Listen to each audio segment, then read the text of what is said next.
I love and hate Amsterdam. I love how it looks, but I hate how chaotic and expensive the city is. And I already did all the touristy things there is to do, like going to the Van Gogh Museum, somehow stumbling into the red light district, confusing coffee shops with cafes, and wondering if the slanted houses are nice to live in. So today I have a list of hidden gems that I'm planning to explore and see if I can remove the hate from this love-hate relationship.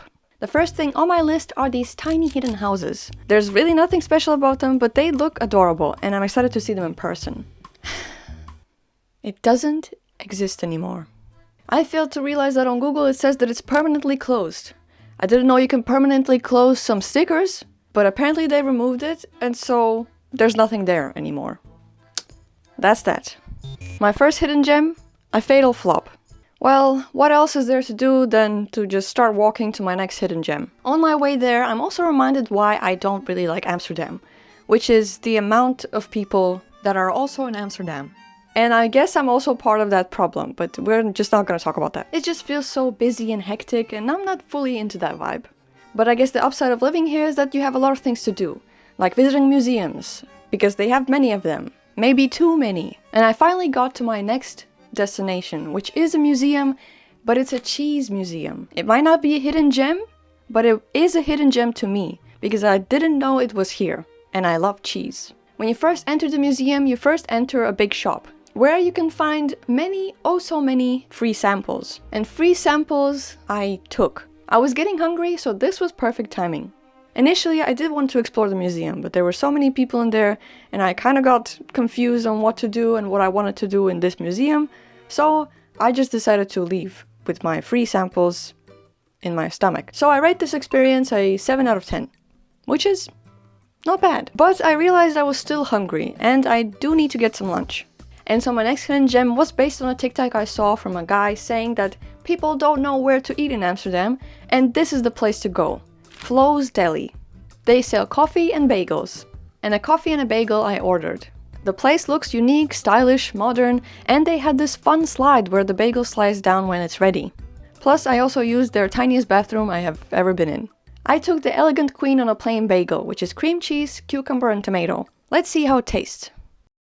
This bagel was one of the worst bagels I have ever had. I was extremely disappointed. I feel like they used the cheapest ingredients they found in an Aldi. The cream cheese wasn't cream cheesing, the tomato had no flavor, and the bread was chewy on the outside and semi-soft on the inside. Listen, maybe I made the mistake of taking the wrong order. And the bagel was €5, which I think is pretty cheap for Amsterdam. So that explains a lot. And I'm not here to bash on this company. Their branding is amazing, their staff is really hardworking, and the saving grace is the coffee. The cappuccino was phenomenal. It was so mild, there was no bitterness from the coffee, it was so pleasantly sweet, and I didn't even add any additional sugar to it. Honestly, I would go back just for this coffee. But I do have to give it a 5 out of 10, and the 5 is from the coffee. After finishing my amazing coffee and the most depressing bagel I've ever had, I had the energy to keep going. And keep going I did, to the next hidden gem, which is the Zevenlandenhuizen. This street has a row of 7 houses that are built to represent the architectural styles of Europe. Since I love architecture, this is up my alley.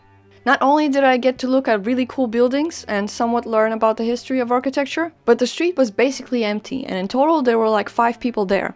And then at some point there was nobody there, and it was only me, and I could do something like this and not feel shamed about it. And here I finally got to feel like I escaped the busyness that is Amsterdam. And I didn't know it was actually possible. It feels so quiet and peaceful here, even though it's the middle of day. Obviously, the further you are from the city center, the less overcrowded it is, but I truly never had this calm feeling when visiting Amsterdam before. So maybe we're making a leap here. Maybe I just haven't seen enough of Amsterdam to make a good judgment. The 7 houses, 9 out of 10. Next up, we're going to another museum. And this one is a cat museum. The museum is not big, but it is full of cats. Cat paintings, cat sculptures, a lot of cat advertisements or advertisements where they used cats. And it was nice to look at the appreciation of cats throughout the centuries. So overall, the museum is very lovely and peaceful and catty, mainly because there's a lot of stuff about cats. And I managed to see one of the local residents there. Plus some chicken. I'll give it an 8 out of 10. So I'm having a good time. I'm having a nice and relaxing time. And you know what could make it even better? Chocolate. Not just any chocolate, but Tony's Chocolonies chocolate. It is a Dutch chocolate that not only tastes great, but it's also ethically made. And only Amsterdam has a special location for this brand. And in order to get there, I had to stand in this 20 to 30 minute long line. And to be honest, I wasn't sure what to expect, because I was here a couple years ago, and they used to have a cafe here. Or a bar. They sold a lot of chocolate treats, and one of the most delicious hot chocolates there could be. But Google says that it is permanently closed, and now there's a superstore. And what that entails, we're about to see. Wow. I am very underwhelmed. So the main reason why I was standing in this big line is because you can make your own chocolate, which is pretty cool. You can choose your chocolate type and the 3 flavors that you wish it to be. But since I basically tasted every combination of flavors Tony Chocolonely has produced, I don't think I can make a chocolate bar that would really surprise me. And the rest of the store is pretty bare bones. I mean, this mug is pretty cool, and this 25-euro notebook as well. But since I saw the Willy Wonka movie with Timothée Chalamet in it, I was expecting way more from this chocolate store. But hey, maybe I'm just spoiled and I'm expecting too much. If you're a tourist that lives in a country that doesn't have this brand or has a very limited selection of it, then maybe it's a nice place to visit. But for me, it would be much easier to go to an Albert Heijn and see if there are any new flavors available. It feels like a downgrade from the cafe they had. I am pretty disappointed and heartbroken. I was really looking forward to buy some chocolate I haven't tried before. Oh well. But I do have one last hidden gem on my list, which is also related to chocolate, which is to try the viral Van Stapelen cookie. Well, I'm not sure if it's hidden, because the line to get this cookie is crazy. They sell just one type of cookie, and this cookie better be worth it, because not all viral things are actually good. The line to get it went pretty fast, and I got myself one cookie. So now the moment of truth. Okay, you can't tell by the expression on my face because I was filming in public and I'm trying not to make a fool of myself, but this cookie was one of the greatest cookies I've ever had in my entire life. And I'm not kidding.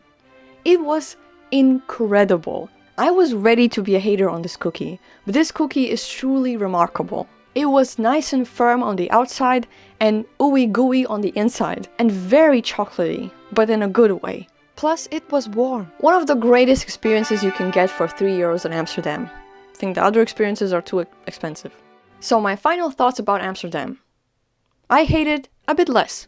I never really visited Amsterdam outside of the city center, because the city center itself is huge. And there's many things to discover. And so every time I visited the city, I just felt a bit overwhelmed by the amount of people are there on the street. I know it's not as bad as New York, but I'm just not used to this hustle and bustle type of vibe. Plus, one of the main causes of it is actually just tourists. But this time I got to know a side of Amsterdam that I didn't know existed. The peaceful and calm side of it. And I really appreciated it. Besides that, the city is still stunning. But is this a city worth visiting? Yes, and not only because of coffee shops. And would this be a nice place to live? Well, it depends on the person. For me, the first answer would still be no. But I think I would find ways to enjoy and appreciate the city. If I would find a job that pays well, because it is still expensive. The city is multicultural and has a lot of opportunities and stuff to do. Either be it going to another museum or trying one of the best cookies in the world. But there's one more thing I want to show you before I go.